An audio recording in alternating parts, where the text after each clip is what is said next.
तो चलिए शुरू करते हैं अपना आज का ये एक्सप्लेनर। आज हम एक ऐसी घटना के बारे में बात करने वाले हैं जिसने सबको पूरी तरह से चौंका दिया है। 10 मई 2026 ये अब कोई आम तारीख नहीं रह गई है। ये वो दिन है जब तमिलनाडु की पॉलिटिक्स में लिटरली एक बड़ा भूकंप आ गया। एक ऐसा पॉलिटिकल अर्थक्वेक जिसने दशकों पुरानी नींव हिलाकर रख दी। आइए समझते हैं कि आखिर कैसे एक फिल्म स्टार जिसे लोग सिर्फ पर्दे पर अपना हीरो मानते थे, उसने अचानक सत्ता की कुर्सी तक का ये सफर तय कर लिया। ओके, अब जरा इस नंबर की तरफ ध्यान देते हैं। 60, पूरे 60 साल। ये बस कोई रैंडम नंबर नहीं है। दरअसल ये वो टाइम पीरियड है जब तमिलनाडु की राजनीति सिर्फ और सिर्फ दो नामों के इर्द गिर्द घूम रही थी। एक तरफ डीएमके और दूसरी तरफ एआईएडीएमके। ये सिस्टम इतना सॉलिड बन चुका था कि सब यही मानते थे कि इसे तोड़ना इम्पॉसिबल है। यहां कोई तीसरी ताकत आ ही नहीं सकती। लेकिन ये 60 साल की पुरानी दीवार एक ही झटके में आखिर गिरी कैसे? यही तो हमें आज समझना है। द्रविड़ राजनीति का अंत और इस टू पार्टी सिस्टम का पतन।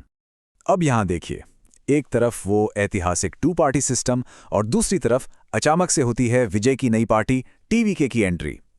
शुरू में जब उन्होंने पॉलिटिक्स में आने का अनाउंस किया था तो सच कहूं तो काफी लोग हंसे थे।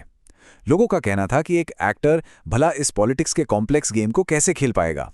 लेकिन जनता ने अपनी फिल्मों वाले उस मसीहा को रियल लाइफ की पॉलिटिकल पावर में बदल दिया। और देखते देखते क्या हुआ, एआईएडीएमके लगातार कमजोर होती गई और डीएमके के मजबूत गढ़ में भी दरारें आने लगी। ये कहानी सिर्फ एक हीरो के सक्सेस की नहीं है, इसके पीछे एक पूरा पॉलिटिकल मैथ काम कर रहा है।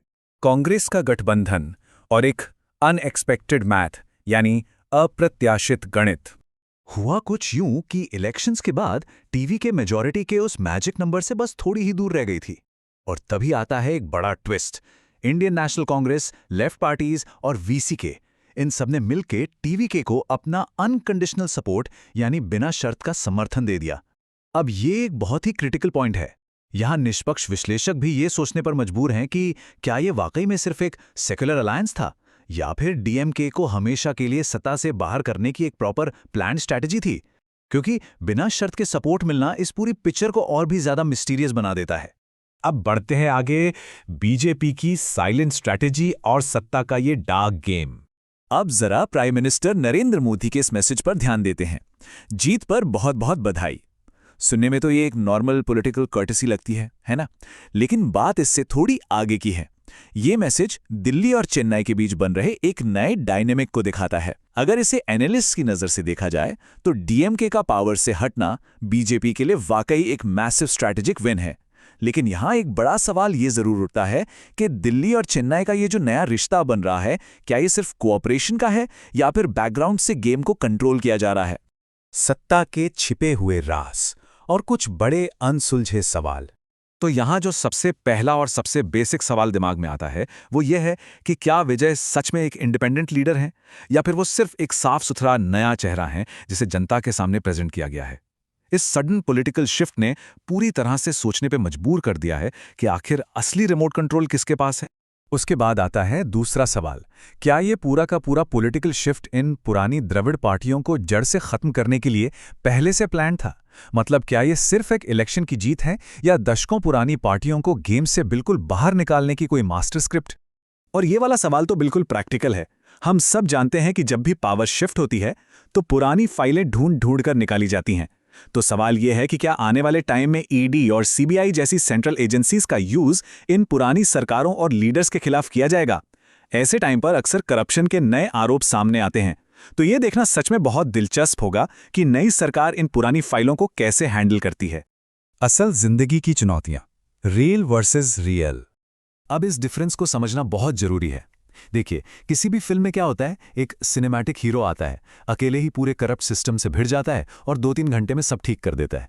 लेकिन रियल लाइफ पॉलिटिशियन होना और सच में सरकार चलाना किसी पहले से लिखी गई मूवी स्क्रिप्ट जैसा बिल्कुल नहीं होता। यहां कोई डायरेक्टर नहीं है जो अचानक से कट बोल देगा। तो नई सरकार के सामने जो रियल चुनौतियां हैं ना, वो सच में बहुत बड़ी हैं।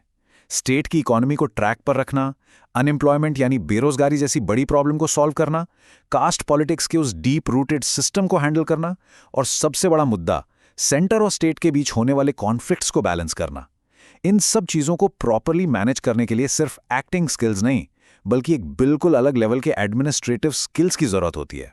तो इस एक्सप्लेनर के बिल्कुल एंड में आकर बस ये एक बहुत ही भारी और सोचने पर मजबूर कर देने वाला सवाल रह जाता है। हिस्ट्री में हमने कई बार देखा है कि जो नई ताकत सिस्टम को बदलने आती है वो धीरे धीरे खुद उसी पुरानी व्यवस्था का हिस्सा बन जाती है जिसे वो खत्म करने आई थी। 10 मई 2026 का दिन हिस्ट्री में जरूर दर्ज हो गया है, लेकिन सोचिए जरा, क्या विजय सच में इस पूरे सिस्टम को बदल कर रख देंगे, या फिर कुछ सालों में ये सिस्टम ही विजय को बदल देगा? क्या ये सच में बदलाव है या एक पुरानी मशीन पर लगा नया चेहरा? खैर, आज के इस एक्सप्लेनर को हम यहीं एंड करते हैं। ऐसे ही फैक्ट्स को समझते रहिए और चीजों को गहराई से एनालाइज करते रहिए।